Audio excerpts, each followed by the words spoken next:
Dari kelompok 5 membahas mengenai perusahaan dagang dengan metode perpetual. Di sini saya akan menjelaskan tentang pengertian perusahaan dagang dengan metode perpetual. Perusahaan dagang merupakan perusahaan yang murni hanya menjualkan produk yang produknya sudah disediakan oleh pemasok atau produsen. Perusahaan dagang adalah suatu bentuk yang kegiatannya membeli barang dengan tujuan untuk dijual kembali tanpa mengubah bentuk barang ataupun melakukan pengelolaan bentuk barang maupun melakukan pengelolaan lebih lanjut. Metode perpetual dalam akuntansi lebih dikenal dengan metode buku. Artinya, metode yang digunakan untuk mencatat hal-hal yang berkaitan dengan persediaan barang dagangan di dalam perusahaan dagang, di mana persediaan dicatat dan dihitung secara detail baik pada waktu yang dibeli maupun dijual. Metode perpetual dan metode periodik terdapat 7 faktor perbedaan. Yang pertama, dasar pencatatan. Pada metode perpetual, setiap transaksi barang dagang dicatat di akun persediaan barang dagang. Pada metode periodik, pencatatan akun persediaan barang dagang hanya di akhir periode. Faktor yang kedua yaitu transaksi pembelian.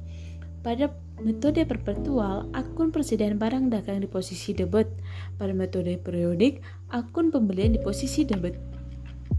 Faktor yang ketiga yaitu transaksi pembayaran biaya angkut pembelian. Pada metode perpetual, akun persediaan barang dagang di posisi debit. Pada metode periodik, akun biaya angkut pembelian di posisi debit. Faktor yang keempat yaitu transaksi retur dan pengurangan pembelian. Pada metode perpetual, akun persediaan barang dagang di posisi kredit. Pada metode periodik, akun retur dan pengurangan pembelian di posisi kredit. Faktor yang kelima yaitu transaksi penerimaan potongan pembelian.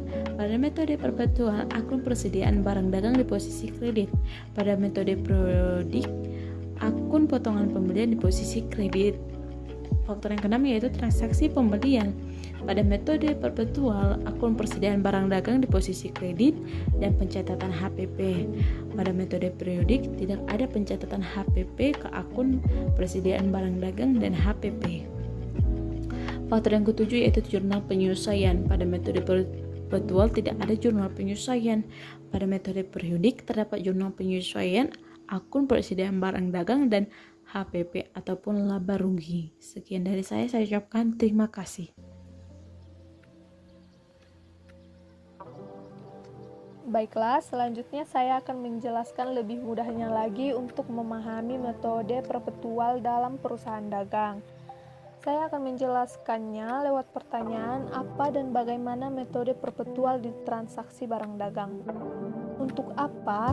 Dalam metode perpetual, pencatatan di akun persediaan barang dagang dilakukan setiap terjadi transaksi barang dagang. Artinya, perusahaan dagang yang menggunakan metode perpetual ini akan mencatat setiap transaksi pembelian dan penjualan di akun persediaan. Nah, untuk bagaimana metode perpetual di transaksi barang dagang, yaitu setiap terjadi transaksi barang dagang, akun persediaan barang dagang di debit atau di kredit. Artinya, ketika persediaannya bertambah, dia akan mendebit akun persediaan. Ketika persediaannya berkurang atau dijual, maka dia akan mengkredit akun persediaan, sehingga jumlah persediaan yang tersedia dan yang terjual selalu update terus-menerus dan akan selalu ketahuan. Jadi, real time, dia bisa mengontrol berapa persediaan dia sekarang yang ada di gudangnya, kemudian berapa yang sudah terjual dan berapa yang tersisa. Untuk penyusunan nilai beban pokok penjualannya, maka metode perpetual untuk nilai BPP dihitung setiap saat terjadi penjualan. Jadi bisa ketahuan untuk penjualan sekarang berapa nih BPP-nya. Dan begitu juga untuk penjualan besok akan diketahui berapa BPP-nya. Selanjutnya yaitu penjurnalan transaksi pembelian barang dagang. Bagaimana menjurnal pembelian barang dagang dengan metode perpetual? Yaitu perlu diingat dalam metode perpetual, setiap ada penambahan ataupun pengurangan, persediaan langsung dicatat. Untuk contohnya dapat kita lihat yaitu pada 20 Mei dibeli secara tunai barang dagang tipe X harga 2 juta. Maka jurnalnya yaitu persediaan barang dagang pada kas sebesar 2 juta. Itu adalah termasuk pada pembelian tunai barang dagang. Untuk contoh lainnya yaitu misalnya PT ABC membeli persediaan kepada toko A sebesar 2.500.000 secara tunai dan sebesar 5 juta kepada toko Y secara kredit dengan syarat 2/10 N/30.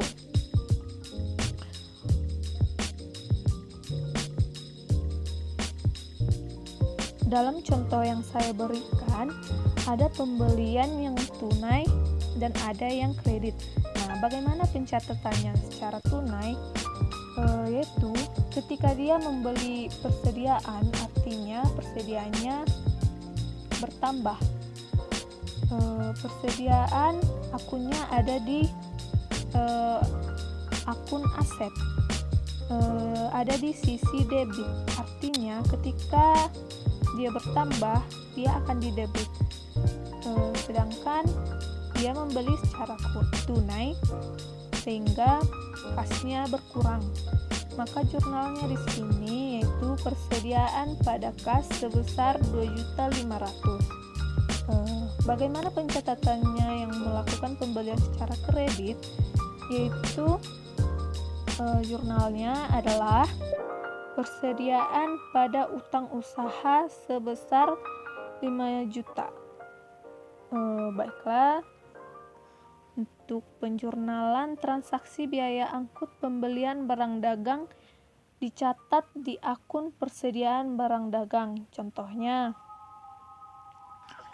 pada 20 Mei dibayar tunai biaya angkut barang dagang tipe X sebesar 200.000.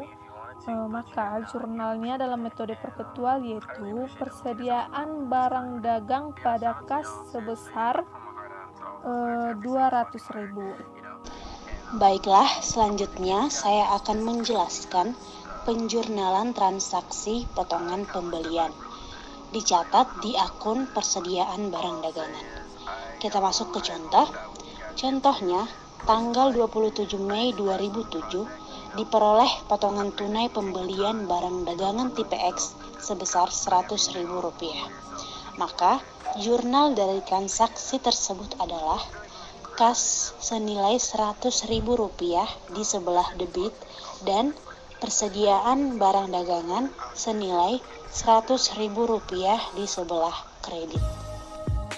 Penjurnalan transaksi, yaitu retur dan pengurangan pembelian, dicatat di akun persediaan barang dagang. Contohnya, pada tanggal 22 Mei 2007, dikembalikan barang dagang tipe X ke penjual senilai Rp250.000. Maka, jurnal metode perpetualnya, yaitu pada tanggal 22 Mei, kas Rp250.000 dalam persediaan barang dagang Rp250.000 dalam pengembalian barang dagang ke penjual. Penjurnalan transaksi dalam penjualan barang dagang dicatat di akun persediaan barang dagang, penjualan dan HPP, yaitu tanggal 25 Mei 2007 dijual tunai barang dagang tipe Y seharga 3 juta. Harga pokok barang dagang tipe Y adalah 2.500.000. Maka, jurnal metode perpetualnya yaitu pada tanggal 25 Mei, kas sebesar 3 juta, penjualannya 3 juta, HPP-nya 2.500.000, persediaan barang dagang 2.500.000 dalam penjualan tunai barang dagang. Penjurnalan transaksi potongan penjualan dicatat di akun potongan penjualan, yaitu pada tanggal 25 Mei 2007 diberikan potongan tunai penjualan barang dagang tipe Y ke pembeli sebesar 200.000. Maka, jurnal metode perpetualnya Tanggal 25 Mei, potongan penjualan sebesar 200.000 pada kas pembelian potongan penjualan. Saya akan menjelaskan penjurnalan transaksi, retur, dan pengurangan penjualan. Dicatat di akun retur dan pengurangan penjualan, persediaan barang dagang, dan HPP. Contoh, tanggal 28 Mei 2007 diterima retur penjualan barang dagang tipe Y senilai 300.000 dan dibayarkan tunai ke pembeli. Harga pokok barang dagang yang dikembalikan senilai 250.000. Jurnal. Tanggal 25 bulan 5 retur dan pengurangan penjualan sebesar 300.000, kas sebesar 300.000, persediaan barang dagang 250.000, HPP 250.000. Pembuatan neraca saldo dan pencatatan jurnal penyesuaian. Di neraca saldo, akun persediaan barang dagang tercantum nilai persediaan barang dagang sebesar saldo pada akhir periode. Di neraca saldo terdapat akun HPP yang menunjukkan nilai HPP untuk satu periode. Tidak perlu dibuat jurnal penyesuaian untuk akun persediaan barang dagang, kecuali jika nilai perhitungan fisik berbeda dengan saldo di akun persediaan barang dagang. Selanjutnya adalah pencatatan jurnal penutup. Jurnal penutup terdiri dari A. Penutupan akun HPP ke akun ILR. B. Penutupan akun-akun biaya ke akun ILR. C. Penutupan akun penjualan dan akun-akun kontranya ke akun ILR. D. Penutupan akun pendapatan non-penjualan ke akun ILR. E.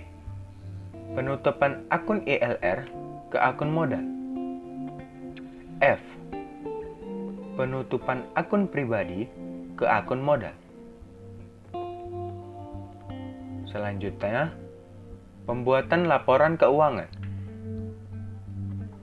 Baik menggunakan metode perpetual maupun metode periodik, informasi yang tersaji di laporan laba atau rugi, laporan perubahan modal, neraca, dan laporan arus kas adalah sama.